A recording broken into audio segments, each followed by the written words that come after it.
en te mentant, en disant qu'il ne se passe rien, alors que c'est avec elle qu'il te trompe.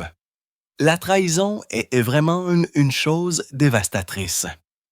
La fin d'un mariage est toujours très triste. À 60 ans, Shania Twain a enfin prononcé les mots que ses fans attendaient depuis des décennies.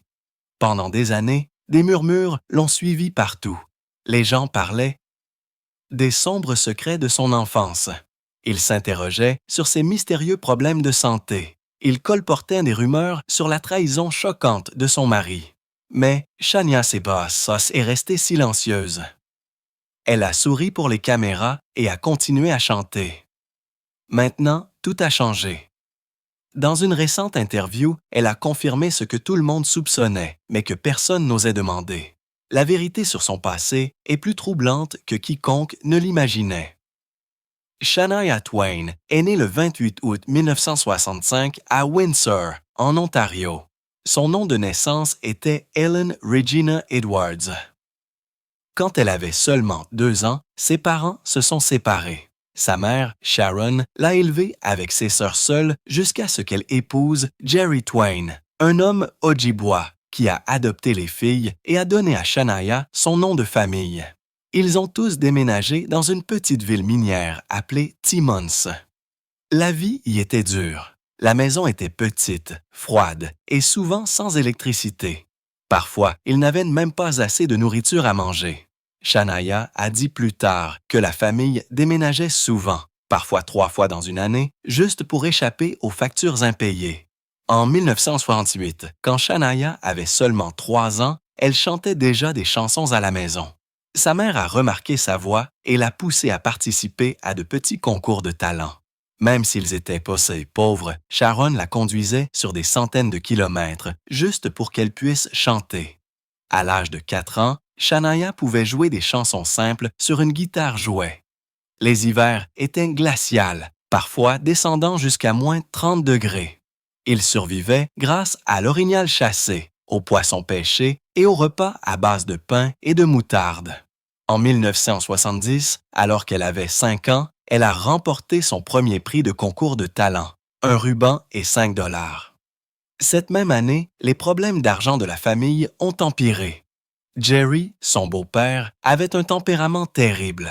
Il battait Sharon, parfois devant les enfants. À seulement 6 ans, en 1971, Shania s'est produite sur une station de radio locale.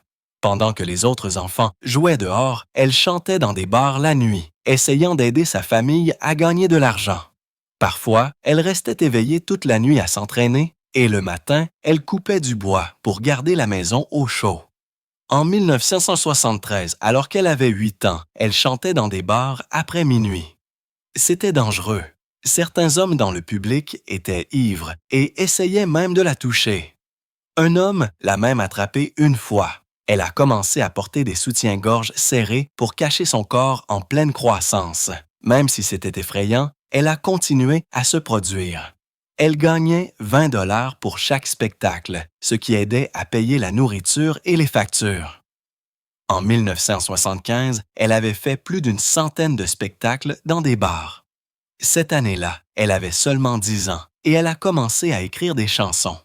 Elle écrivait pour échapper à la douleur et à la peur à la maison. Une chanson qu'elle a écrite s'appelait « Mama, won't you come out to play ». Elle parlait de la dépression de sa mère. Sharon restait parfois au lit pendant des jours et Shania devait s'occuper de toute la famille. En 1975, quelque chose de terrifiant s'est produit. Jerry a tellement battu Sharon qu'il a poussé sa tête dans les toilettes. Shania a pensé que sa mère était morte. Elle a frappé Jerry avec une chaise et il l'a frappé au visage. Elle avait seulement 10 ans. Cette même année, Jerry a commencé à la toucher d'une manière qui n'était pas correcte. Pour se protéger, elle a commencé à porter plus d'un soutien-gorge, dans l'espoir de disparaître. La police est venue à la maison plusieurs fois, mais rien n'a changé. Ils se sont même enfuis dans un refuge pour femmes une fois, mais ils sont revenus. Au moment où Shania a eu 13 ans en 1978, elle se produisait régulièrement lors d'événements locaux. Elle chantait à la radio et apparaissait dans de petites émissions de télévision. Mais la douleur à la maison ne s'est jamais arrêtée. Elle allait souvent à l'école affamée et avait trop honte pour en parler à qui que ce soit. Sa mère continuait de la pousser à être comme Tanya Tucker, une jeune star de la country célèbre, même si cela signifiait risquer sa sécurité. En novembre 1987, tout a changé. Shania avait 22 ans lorsque sa mère et Jerry ont été tués dans un accident frontal avec un camion de transport de bois. Ils se rendaient sur un chantier près de Kaposing. Shania a reçu l'appel de sa sœur. Elle était choquée et avait le cœur brisé. Elle a dû abandonner ses rêves et prendre soin de ses 3 jeunes frères et sœurs, Kerry-Ann, Mark et Daryl. Elle a tout abandonné pour les élever. En 1988, elle a obtenu un emploi de chanteuse dans un complexe hôtelier à Huntsville, appelé Deerhurst. C'était un endroit chic avec de grands spectacles, et elle se produisait devant des centaines de personnes chaque soir. Elle y a travaillé pendant 5 ans, de 1988 à 1993. C'était son premier vrai emploi de chanteuse. Elle chantait, dansait et jouait la comédie tout en étant une mère à temps plein pour ses frères et ses sœurs. Elle a mis ses rêves musicaux en attente pour qu'ils soient nourris, vêtus et scolarisés. En 1989, alors qu'elle avait 23 ans, elle a finalement déménagé à Nashville. Elle a utilisé le nom de famille de son beau-père et a commencé à s'appeler Shania Twain. Elle a signé avec Mercury Records, mais ses démos ont été rejetés au début. La foule de Nashville n'aimait pas son mélange de country et de rock. Elle nettoyait des maisons pour payer des cours de chant et parfois n'avait même pas d'endroit où séjourner. Pourtant, elle a continué à essayer. En 1991, un producteur nommé Noro Wilson l'a remarqué et l'a aidé à décrocher son premier contrat d'album. Mais lorsque son premier album est sorti en 1993, il n'a pas bien marché. Il ne s'est vendu qu'à 100 000 exemplaires. Elle a gagné seulement $1 pour chaque vente. Elle n'avait aucun contrôle sur les chansons, n'en écrivant qu'une elle-même. Ce n'était pas son style. Les critiques ont aimé sa voix, mais l'album ne lui semblait pas fidèle.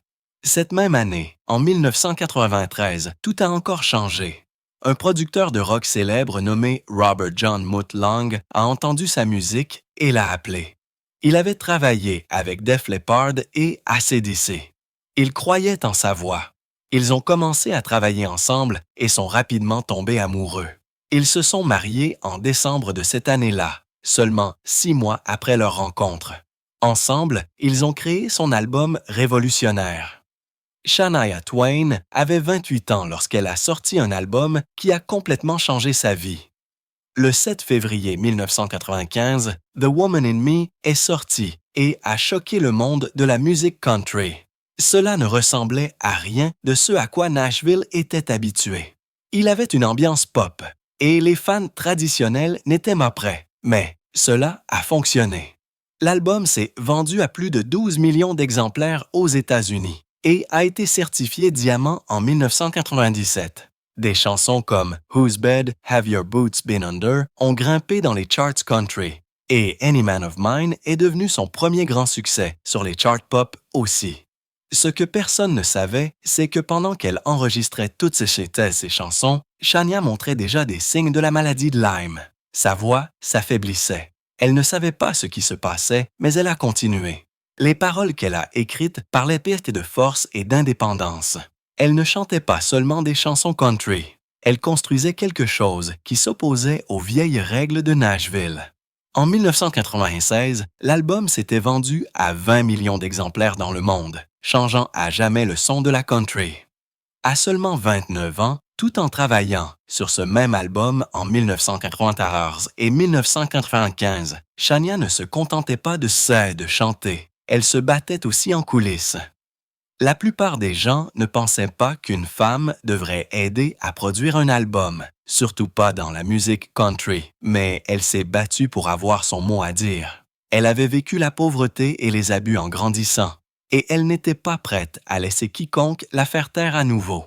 Dans son documentaire de 2022, Not Just a Girl, elle a partagé comment certaines de ses paroles ont été inspirées par des souvenirs douloureux, comme lorsqu'elle a réécrit des lignes dans If You're Not In It for Love, pour s'élever contre la façon dont les femmes sont souvent traitées. Elle avait également subi une fausse couche en 1993 et maintenant elle essayait de concilier sa musique avec la nouvelle maternité. Malgré tout cela, elle n'a pas reculé. Elle a fait inscrire son nom en tant que coproductrice, ce que très peu de femmes avaient fait à l'époque. Sa lutte a changé la façon dont les femmes étaient perçues en studio. Plus tard cette même année, Shania a lancé sa première grande tournée à travers l'Amérique du Nord. De 1995 à 1996, elle s'est produite dans plus de 150 villes, gagnant plus de 10 millions de dollars grâce au spectacle. Parfois, elle assurait la première partie de Brooks and Dunn, mais bientôt, elle était l'attraction principale. En août 1995, elle s'est produite devant 20 000 fans au Sky Dome de Toronto. Elle portait des tenues qui montraient son ventre et dansait sur des scènes de style rock, ce qui a fait que certaines personnes se sont plaintes, mais cela l'a aidé à se connecter avec plus de fans en dehors de la musique country. Lors d'un spectacle en juillet 1996 à Saskatoon, un dysfonctionnement de la scène a failli la faire tomber, mais elle l'a transformé en un moment fluide sur scène. Au moment où la tournée s'est terminée en décembre 1996, elle avait visité 120 villes. Chaque spectacle comptait environ 18 chansons, dont certaines que les fans n'avaient jamais entendues auparavant. Elle n'était plus seulement une chanteuse, mais une artiste puissante. Le 28 février 1996, elle a remporté son premier Grammy du meilleur album country. Elle avait 30 ans. Cela aurait dû être un moment de joie, mais au lieu de cela, il est venu avec beaucoup de haine. Les stations de radio country ont commencé à retirer ses chansons. Une station de Nashville a même envoyé une note qualifiant sa musique de trahison bubblegum. Elle a même reçu des menaces de mort. Son son était trop pop pour certaines personnes, mais elle ne s'est pas excusée. Dans une interview accordée à Rolling Stone en mars 1996, elle a déclaré que son style n'était pas une question d'abandonner la country. Il s'agissait de la faire avancer. Et elle avait raison. Ses chansons ont continué à être diffusées sur les stations pop. Son succès a continué à croître. Elle est passée d'un Grammy à 5, même si les gens disaient qu'elle n'avait pas sa place. Son image, sa voix et son message ont fait d'elle l'un des noms les plus discutés de la musique. En 1993, avant tout cela, Shania avait épousé discrètement son producteur, Robert Mutt Lange, lors d'une petite cérémonie à Huntsville, en Ontario. Elle avait 28 ans, il en avait 45. Ils ne se connaissaient que depuis 6 mois. Les chansons qu'ils ont écrites ensemble, comme From This Moment On, ont été inspirées par leur connexion intense. Mais à huis clos, les choses n'étaient pas parfaites. Dans son livre de 2011, elle a admis qu'ils avaient eu de violentes disputes pendant l'enregistrement de l'album. Ses problèmes de santé s'aggravaient également. Cette maladie de Lyme qu'elle a contractée en 1993 n'était pas encore diagnostiquée, mais elle causait déjà des tensions entre eux. Elle a déclaré plus tard, dans une interview en 2018, que cela rendait même leur relation distante. Pourtant, ils sont restés ensemble et ont continué à faire de la musique. Le 4 novembre 1997, Shania a sorti Come On Over, et rien dans la musique ne serait plus jamais pareil. Il est devenu l'album le plus vendu par une artiste féminine de tous les temps. En 2015, il s'était vendu à plus de 40 millions d'exemplaires dans le monde. En une seule année, 1999, elle a vendu 15,2 millions d'exemplaires. Les chansons étaient entraînantes et émouvantes. You're Still the One et From This Moment On sont devenus des hymnes. Elle a révélé plus tard qu'elle avait écrit certaines de ses chansons romantiques tout en ressentant tranquillement que quelque chose n'allait pas dans son mariage. Des années plus tard, en 2008, lorsque Mutt a eu une liaison, tout était devenu clair. Le chagrin était déjà dans la musique. Au Canada, l'album a fait ses débuts à la première place avec plus de 51 000 exemplaires vendus la première semaine. Il a été certifié double diamant avec 2 millions d'exemplaires expédiés. En 1990 et 1999, Shania a entrepris sa tournée mondiale Come On Over. Elle a duré du 29 mai 1998 au 5 décembre 1999. Elle a donné 165 spectacles à travers l'Amérique du Nord, l'Europe, l'Australie et le Royaume-Uni. La tournée a rapporté plus de 80 millions de dollars et a attiré 2 millions de fans. À Miami, Elton John l'a rejointe sur scène en janvier 1999. Les Backstreet Boys ont interprété From This Moment On avec elle. Tous ceux qui disaient qu'elle ne pouvait pas chanter en direct ont eu tort. Ses performances étaient électrisantes. En 1998 et 1999, Pollstar lui a décerné le prix de la tournée country de l'année. CBS a même diffusé 2 émissions spéciales de ses concerts en 1999, dont l'une le jour de Thanksgiving, et des millions de personnes se sont branchées pour regarder. Puis sont venus les 41e Grammy Awards à Los Angeles le 24 février 1999. Shania a remporté 4 trophées. Elle a remporté le prix de la meilleure chanson country et de la meilleure performance vocale country féminine pour You're Still the One. C'était la même nuit où Lauryn Hill a marqué l'histoire avec 10 nominations. Mais Shania s'est toujours démarquée. Son mélange de pop et de country dominait désormais les charts. 1 an plus tôt, en 1998, elle avait été nommée Artiste de l'année par l'Academy of Country Music. En 1999, elle a reçu un rare prix double diamant pour The Woman in Me et Come On Over. À ce moment-là, Come On Over s'était vendu à plus de 47 millions d'exemplaires. Le 12 août 2001, Shania a donné naissance à son fils, Poesia d'Angelo Lang, en Suisse. Elle l'a appelé le centre de son monde. Même pendant qu'elle enregistrait des chansons pour son prochain album, Up, elle apprenait à être une mère. L'amour qu'elle a mis dans la maternité a adouci certaines de ses chansons.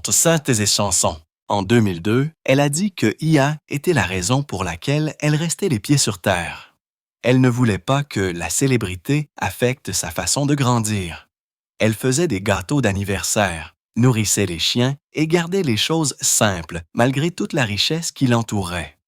Le 19 novembre 2002, elle a sorti Up, un album qui est sorti en 3 versions. L'une avait un son country, l'autre était pop et l'autre était international avec une ambiance Bollywood. C'était une idée audacieuse, mais cela a fonctionné. L'album s'est vendu à plus de 20 millions d'exemplaires. Au Canada, il est devenu diamant rapidement. I'm Gonna Get You Good et atteint la première place dans 15 pays. Mais derrière tout ce succès, Shania se battait contre quelque chose de grave. La maladie de Lyme qu'elle a contractée en 2003 avait maintenant endommagé ses cordes vocales. Sa voix disparaissait lentement. Même si l'album a rapporté 150 millions de dollars, elle a payé un lourd tribut. Les séances étaient épuisantes et son mariage avec Mutt devenait de plus en plus tendu. Les choses ont empiré lorsque des harceleurs ont commencé à envahir sa vie. Le 12 juillet 2002, un homme a cambriolé sa maison en Suisse, a volé des objets personnels et a laissé des notes effrayantes. Un autre harceleur l'a bombardé de plus d'1 millier de courriels et s'est même présenté aux funérailles de sa grand-mère en 2004. Elle est devenue tellement paranoïaque qu'elle dormait avec une arme chargée sous son oreiller et a engagé des gardes du corps qui coûtaient un demi-million par an. Ses craintes provenaient d'abus antérieurs dans sa vie. En 2003, elle a fait don de 100 000 $ à des organisations caritatives de lutte contre le harcèlement. Même avec tout cela, elle a quand même donné 115 spectacles parfaitement.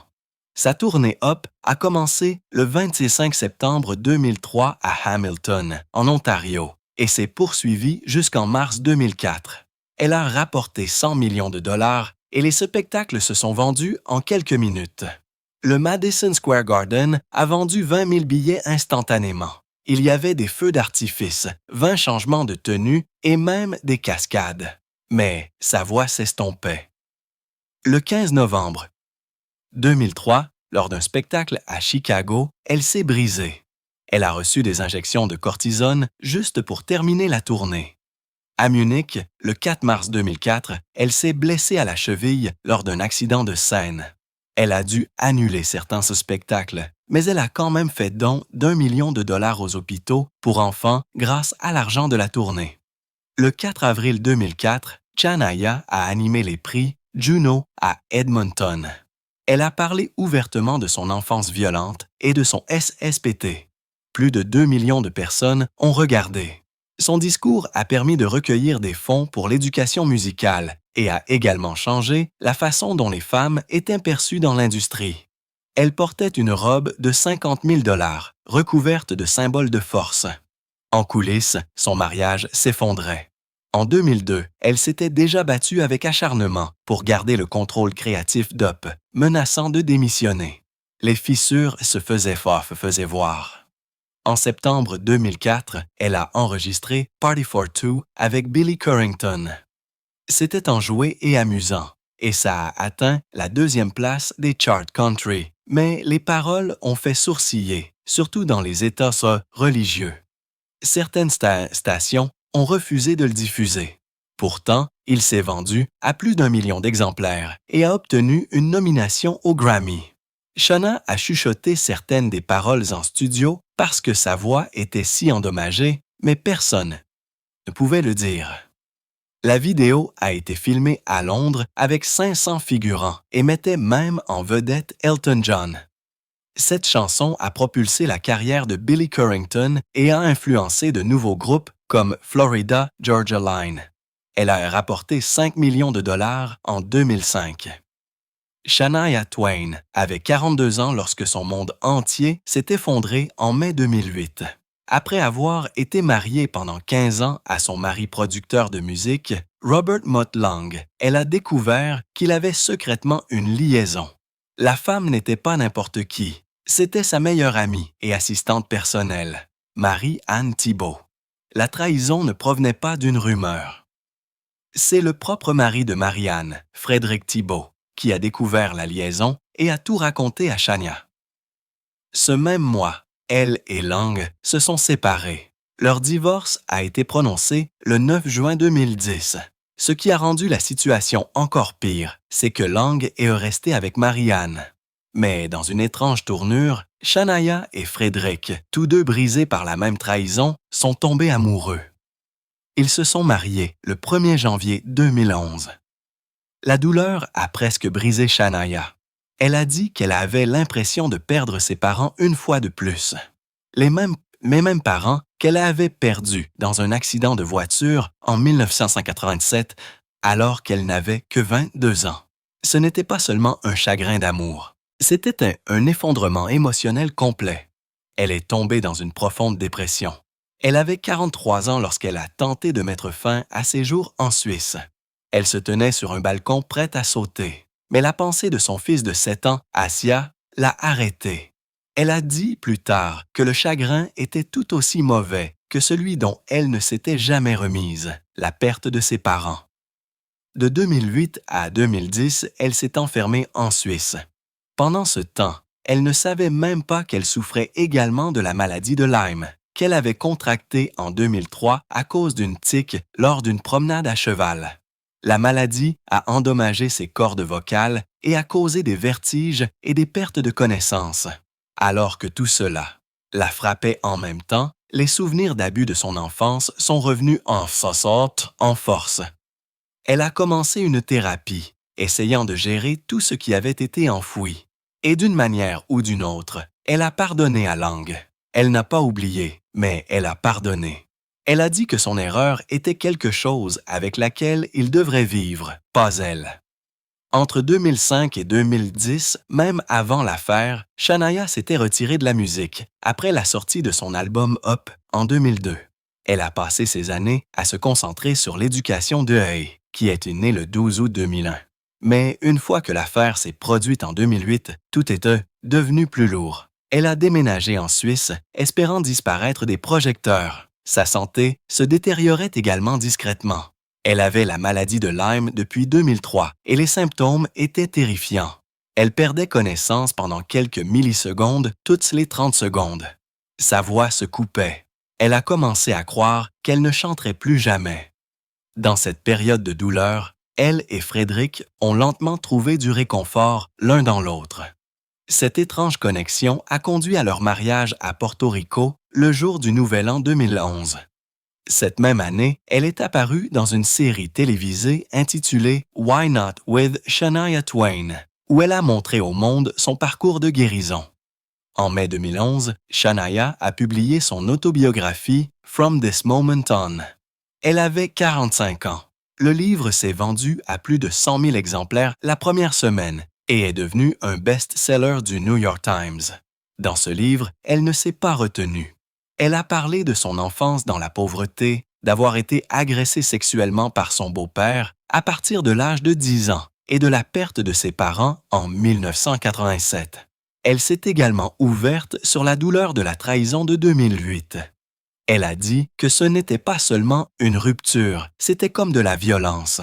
Elle s'est souvenue avoir lavé les vêtements de ses frères et sœurs dans la rivière, s'être produite dans des bars en tant qu'adolescente juste pour nourrir sa famille. Elle avait écrit une grande partie du livre pendant ses années de guérison, l'utilisant comme thérapie. Les critiques ont salué son honnêteté. Certains ont même souligné les histoires amusantes qu'elle avait incluses, comme la fois où elle a dû fuir le manoir d'un prétendant. Le livre a aidé les gens à voir une autre facette d'elle. Il leur a rappelé qu'avant de devenir l'artiste country féminine la plus vendue avec 100 millions de disques vendus, elle avait dû survivre à une vie pleine de douleurs. Puis, en juin 2011, elle a annoncé quelque chose d'énorme. Elle revenait. Une résidence à Las Vegas, intitulée Shania Still the One, était prévue pour décembre 2012. Mais sa voix n'était pas prête. Cette maladie de Lyme qu'elle a contractée en 2003 avait causé des lésions nerveuses entraînant une condition appelée dysphonie. Elle ne pouvait plus chanter comme avant. Elle ne pouvait même pas parler fort. Elle a fini par subir une chirurgie à gorge ouverte en 2018. À ce moment-là, elle vivait déjà sans une voix forte depuis 15 ans. Elle a dit qu'elle pleurait sa voix comme si c'était une mort. La résidence a finalement eu lieu de 2012 à 2014, rapportant 43 millions de dollars sur 105 spectacles. Son grand retour d'album est arrivé en 2017 avec Now. C'était son premier album studio en 15 ans. Elle avait 52 ans. Cela a prouvé qu'elle l'avait toujours. Mais cette piqûre de tic de 2003 n'a jamais cessé de la hanter. La maladie de Lyme lui donnait des vertiges sur scène, lui faisait perdre l'équilibre et provoquait des pertes de connaissance toutes les 30 secondes. À 38 ans, au sommet de sa gloire, elle avait craint que ses jours de chant soient terminés. Elle a subi des années de tests avant que les médecins ne comprennent que ses nerfs vocaux étaient endommagés. À ce moment-là, il était presque trop tard. Elle vendait toujours des millions de disques, mais en coulisses, elle s'effondrait lentement. Le diagnostic est arrivé trop tard pour inverser complètement les dégâts. Elle a dû trouver une nouvelle voie. Puis vint la chirurgie. Le 1er août 2018, elle a subi une procédure extrêmement rare. Elle était pleinement consciente pendant l'opération, chantant. Les chirurgiens ont inséré des supports en Gore-Tex dans sa gorge pour aider ses cordes vocales à bouger à nouveau. Elle a dit que c'était terrifiant. Après la chirurgie, elle avait peur de faire le moindre bruit, mais cela a fonctionné. Elle a maintenant une cicatrice visible dont elle est fière. Elle a dit qu'elle préférait avoir cette cicatrice au silence. En 2019, elle se produisait à nouveau, mais sa voix était plus grave. Elle a dû tout réapprendre.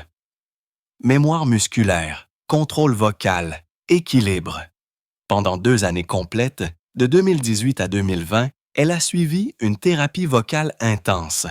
Elle ne pouvait pas chanter fort, elle ne pouvait pas tenir les notes. Mais lentement, tout est revenu. Puis vint la pandémie. En 2020, Shania avait 55 ans lorsqu'elle a contracté la COVID-19 et cela a failli la tuer. Elle a développé une pneumonie. Ses poumons se remplissaient de liquide chaque jour. À cause de son asthme, la situation était encore pire. Ses anticorps sont tombés à presque zéro. Elle est tombée à plat. Une équipe spéciale a dû la transporter par avion pour un traitement d'urgence. Pendant 12 jours, elle a suivi une thérapie par plasma, se raccrochant à la vie. Les médecins ne lui ont pas dit à quel point elle était proche d'avoir besoin d'un respirateur. Après avoir survécu, elle s'est souvenue d'une conversation avec un pasteur qui lui a rappelé à quel point l'air frais était précieux. Ce souvenir l'a aidé à écrire de la musique à nouveau. La même année, elle a commencé à se préparer à un retour complet.